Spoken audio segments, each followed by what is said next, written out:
Alright, we are back with yet more news from Naoki Hamaguchi in regard to Final Fantasy VII Remake Part 3, including how they've now officially picked a title for the third game, how they're sticking with Unreal Engine 4 for Part 3, plans to power up Queen's Blood, and more. So, let's talk about it. Alright, so Naoki Hamaguchi was recently in New York City at the Nintendo store to celebrate the launch of 7 Remake on Switch 2, which seems to be going very well. From a sales performance, it's charting very well. From a technical aspect, it looks and performs incredibly well on docked mode as well as handheld mode, and it's also reviewing very well too. So it's nice to see 7 Remake open up to more people and get a second wind, so to speak, and just know that there are so many more people who are gonna experience how awesome Remake truly is. And naturally, with these press tours comes more interviews. And our first one comes to us from Tom Caswell of GameSpot. And we start off with the big one. They've now figured out what Part 3 is going to be called. Hamaguchi goes on to say, I remember an interview I did at Paris Games Week about how we narrowed it down to 2 names. It was up to Mr. Nomura to decide which it is, and yes, after returning from Paris Games Week, he did choose one, so I can say the title has been locked. Now, this might seem like a nothing burger, but for a lot of fans in this community, we've been waiting on what this game is going to be called for so long. I still call it Remake Part 3. A lot of us had settled on Return. Reunion would have been perfect, but that went to Crisis Core, and I believe another Square Enix game is going to be using the subtitle of Reunion, and I think that is the newest Life is Strange game. So unfortunately, that one's out the door. Can't use that one. I've seen people suggest Requiem, but Resident Evil Requiem is a thing, so I don't know if they want to confuse people there. We really don't have any idea, but if it's Nomura that picked it, I joked before, what if he gives it some sort of crazy Latin name? We don't know, but the fact that they now finally have a title locked down, that actually is very big progress. I mean, it was in October when they didn't even decide what the title was yet, and now just a few months later, they're like, yeah, we picked one. So they're moving along pretty quickly, and man, that first trailer is gonna have so much in it. Not only are we gonna see the game for the first time, hear the voice performances, probably get peeks at combat and exploration, mini games, the high wind maybe, but I think the end of that trailer is going to be so big because we'll learn the subtitle, which may already be in the title of the video for all I know. But I'm also very curious. That's when we're going to find out if this game is a PlayStation 5 launch exclusive, or are we going to see the Switch 2 logo, Xbox, PC, Steam? I don't really know. So there's a lot leading up to the reveal of what this game is going to be called and what that trailer is going to inevitably show us, but this is pretty big. They know what the title is. I'm very curious to know what it is myself. Maybe they just call it 7 Remake Part 3, just to be cheeky, but this is pretty cool. Up next, Hamaguchi gives an update on how Rebirth is currently running on the Switch 2. By saying, while we have gotten Rebirth to function on the Switch 2, we still need to make sure that frame rates are stable. Our engineers are trying to fine-tune that and make sure we're optimized properly. And I do think Rebirth is probably going to run very well. Again, Hamaguchi has gone in detail about the process of what it took to take Rebirth from PS5 to PC, how they learned a ton in that process, but also turning around and taking Remake and now Rebirth and porting them to Switch 2, to Xbox. And how specifically when it came to the Switch 2, they worked with developers who were heavily experienced with porting. So this wasn't just an in-house job at Square, they actually sought out experienced people on the outside that could come in and make sure that they ported these games properly, they looked right, they played well, they were stable. And based on the performance of Remake on the Switch 2, it worked. The game is beautiful, the lighting is great, the frame rate is capped at 30 frames, which some people may not like, but my eyes tend to adjust to 30 frames pretty quickly. It can also make things look a little bit more cinematic, but I think most people would prefer a stable 30 frames per second over an unlocked frame rate or a 60 FPS that is dropping consistently. So Clearly, the stuff they learned while making Rebirth on PC and now porting Remake to Switch 2 and working with these really experienced developers is definitely paying off. And I do think Rebirth will probably run pretty well on the Switch 2, especially considering it's going to have the benefit of the NVIDIA DLSS stuff, which base Rebirth on PS5 did not have that. So even though it was on a PS5, it did struggle a bit. It wouldn't be until the PS5 Pro came out that we would have a version of Rebirth that is potentially like the optimal way to play that game. So you add in that DLSS with the Switch 2, I think Rebirth will probably be just fine. Run it at a lower resolution, use that upscaling to pump it up to a 1080 or so, 30 frames per second. I think it could run really, really well, but rest assured, they're doing all they can to make sure that these ports come out good. They do care. They want to make sure that people get the best experience possible. And these were Hamaguchi's words. He doesn't want people to have a compromised gameplay experience just because they're playing Remake, Rebirth, or Part 3 on a Switch 2. It should be as close to PS5 as possible. But when we eventually do get, trailers for Rebirth on Switch 2, that's going to be a really exciting time just to see how that game holds up. What improvements do they maybe make over what Rebirth was on PS5? It's pretty cool. There's a lot to look forward to with that port in particular. Now up next, Hamaguchi talks about sticking with Unreal Engine 4. Now, before he gives his quote, he did say that they did consider switching to Unreal Engine 5 for Part 3, but they figured that would delay the development process. And he continues by saying, "We've been using Unreal Engine 4, but we've made a lot of modifications to fit our needs. It's more beneficial to have something we're already familiar with and have customized to fit our needs." Now, this was something he first revealed in the interview with Julian Chiez back in October, as well as Guillaume Broche. They were having a comparison of how both Clair Obscur and Final Fantasy, the Remake trilogy, were using different engines. With Clair Obscur, they jumped fully on board with UE4 to start, but then they moved over to UE5, and there was a lot of benefits to UE5 for that game. A lot of tools they could use to ensure that the game just kind of was easier to develop. It looked the way they wanted it to look. It played how they wanted it to play, which led Hamaguchi to say, like, yeah, we thought about that, but they've customized the Unreal Engine 4 so much and have created all of these tools that allow the development to be so much faster and smoother. And if you're to switch away from that, you're going to have some problems, because even Hamaguchi said it's not as simple to go from UE4 to UE5. Which, Epic tried to sell UE5 years ago as, oh yeah, you can transfer your project, no problem, no headaches, but that clearly is not the case. And as cool as it would have been to see Part 3 in UE5, unfortunately, UE5 is still an engine that is in its infancy. It still has way too many issues going on with it when it comes to, smooth developments, and it's gonna be a while before it becomes the de facto engine that the industry ends up using moving forward. But you also have to take into consideration, Hamaguchi and the team have been using Unreal Engine 4 specifically for this project for well over 10 years now. So the amount of experience that they've gained using that engine, working with those same assets over and over again, finding new tools that they can use to customize the performance of the game, make things easier on themselves. Man, I just hope one day that they release a documentary on how these games came to be. I want to know the ins and outs of how they customized this engine, how they made these games. I think there's a lot of really cool stuff that they could pull from there when it comes to the guts of how these games are made.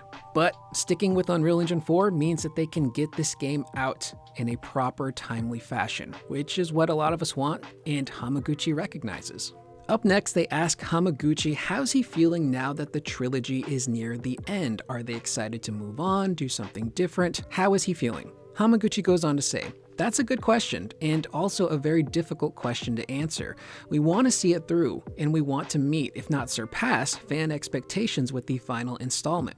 But it would be a lie to say that I haven't thought, oh no, there's still more I have to get through, especially when transitioning from the first to second game.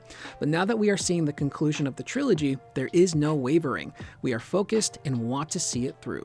So it sounds to me, even though I'm pretty sure Hamaguchi knows what he's going to be doing next. He probably has a very good idea of what, let's use plural here, projects he's going to be working on after this game. It seems like his full attention is still primarily on part 3, getting this game out there, seeing their vision through, and making sure that it, hopefully doesn't let people down. Again, this development team knows how important these games are to people and how much we're all waiting on part 3. And when you have a trilogy, you really got to stick the landing. And when we're talking about video games, it's not just gameplay, it's sticking the story, the characters, the ending of what this trilogy is going to be. So there's a lot of pressure there, but based on what they've done so far, I think they can nail it. And when you take into consideration all of the stuff they have left to do in part 3, I'm very curious about the structure. There's still a lot of story stuff they have to get through, a lot of new locations we got to visit, new summons to get, new weapons, new vehicles.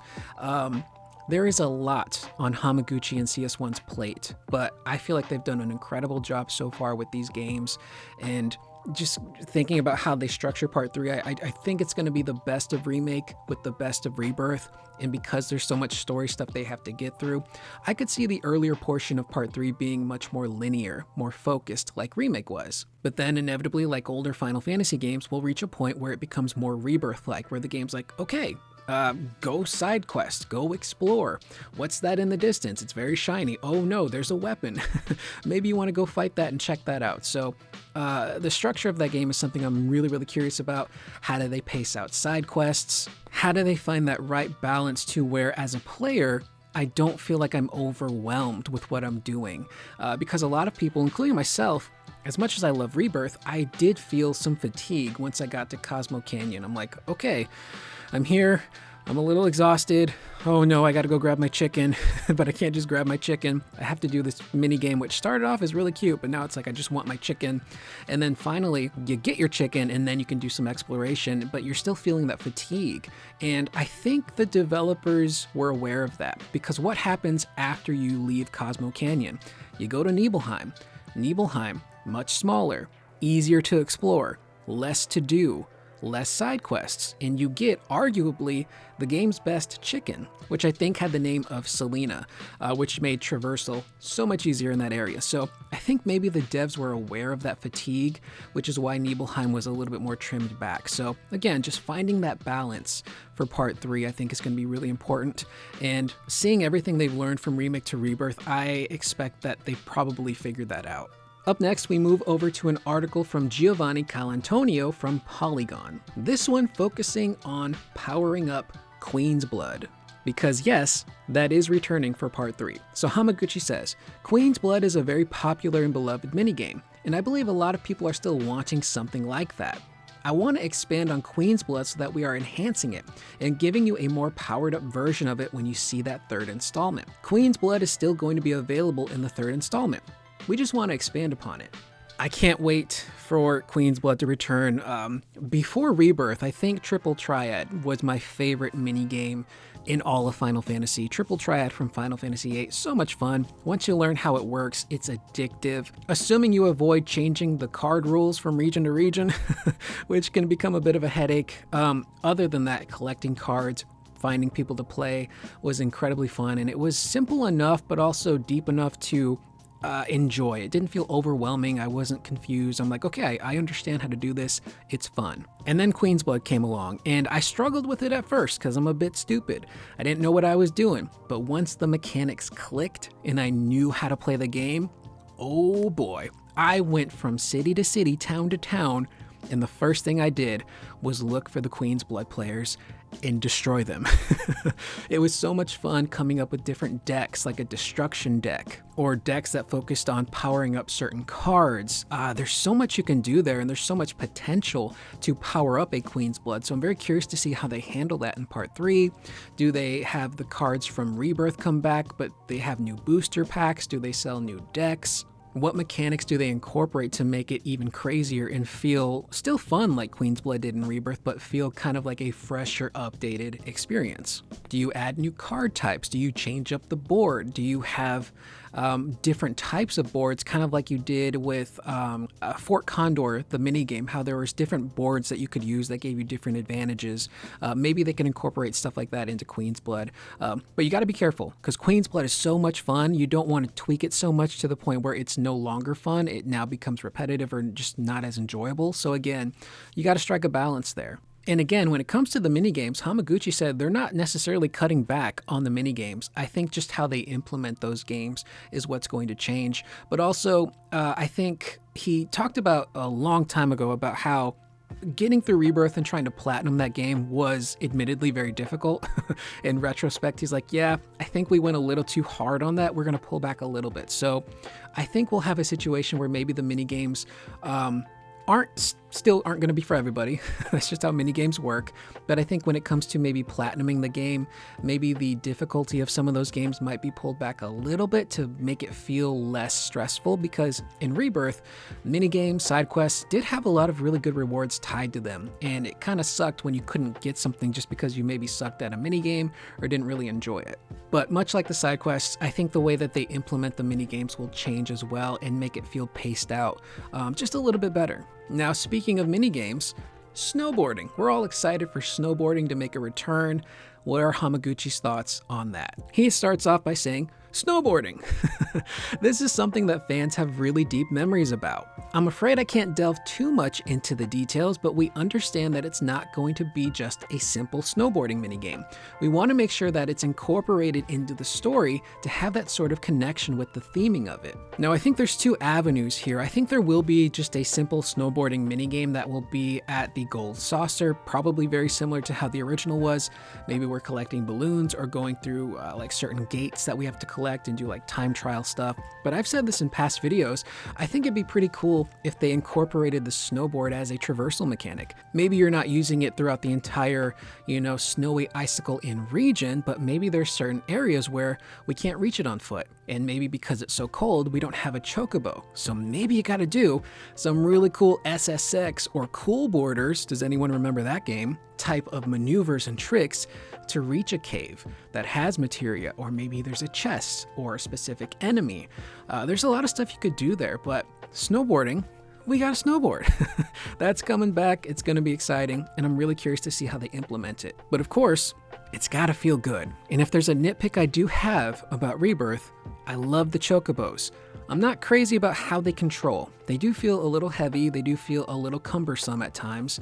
So if you introduce a snowboard mechanic that lets you traverse, it's got to feel right. So maybe they could play some SSX, kind of get the feeling of how those games are, and then they can nail the snowboarding stuff. But that's going to be fun. I'm sure that will be in a trailer, maybe not the reveal trailer, but you can bet your butt one of these trailers for part 3 is going to emphasize the snowboarding, and we're all going to lose our minds. And to end, Hamaguchi gives us an update on the progress for part 3 by saying, in terms of the third installment, I believe we are coming along very smoothly. We have set a schedule for ourselves, and I believe we are tracking on time for the milestones we have set. So I'm really thankful for the development team, and I have so much respect for them working on this project. I believe that at this point the game is playable, technically, but we are still trying to polish it, so it's at a quality where we can deliver it to our players.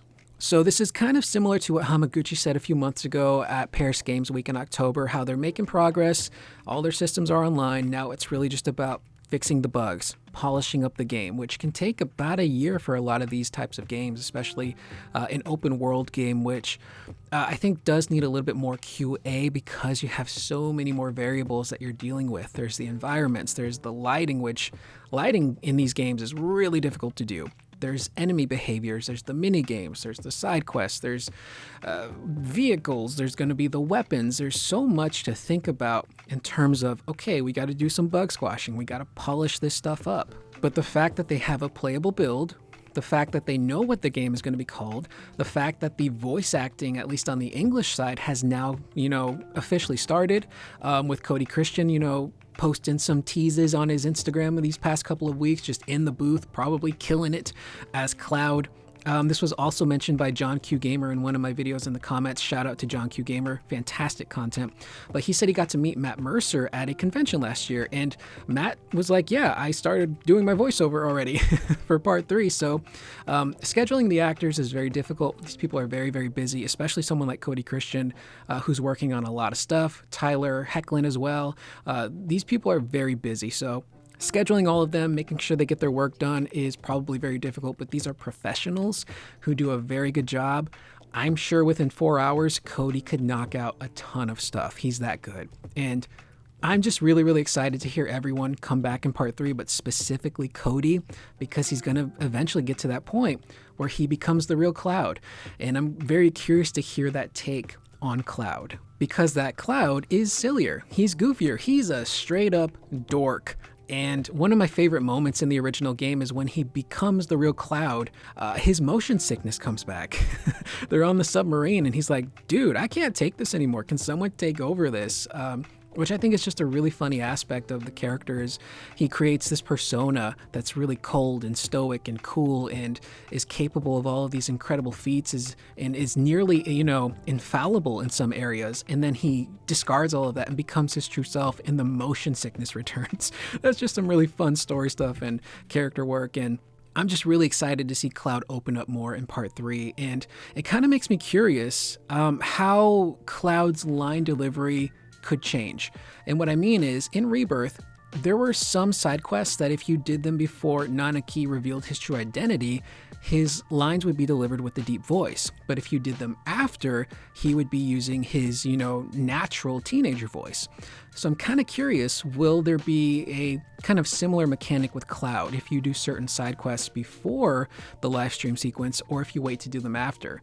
That could be pretty interesting. But with that being said, this is exciting. I really feel like the ball is kind of slowly starting to move for part 3 in marketing. It is worth noting that at the end of the month, I think it's the 31st of January, is the official anniversary in Japan for FF7. Now, I don't want to get anyone's hopes up, and Square Enix hasn't hinted at anything, but I'm curious to see if maybe they do something. Maybe they acknowledge it on social media. Do they put something out in regards to part 3, like a little tease or some artwork? That'll be a day to watch. But again, I like to say, keep your expectations in check, because we have no clue what they could do and nothing is promised. But with that being said, that's the video. Again, this was a New York City launch event for 7 Remake on the Switch 2. Polygon and GameSpot talked to Hamaguchi. I'm sure there's probably some other outlets that spoke to him as well. Now, if there's any other articles that hit over the weekend or next week and they contain new quotes and information that we didn't cover in this video, I'll make sure to get to it as quickly as I can, get a video up here on the channel. But, if it's just kind of rehashing the same stuff, I probably won't cover it. But I am Curious Corduroy. Let me know in the comments down below what you guys thought of what we covered in today's video. What are you thinking the name's going to be for part 3? How would you do snowboarding? Would you implement it as a traversal mechanic? But most interestingly, I'm very curious, what are your guys' ideas to power up, so to speak, Queen's Blood 2.0 for part 3? I will see you guys in the next video. Please remember to always be excellent to one another.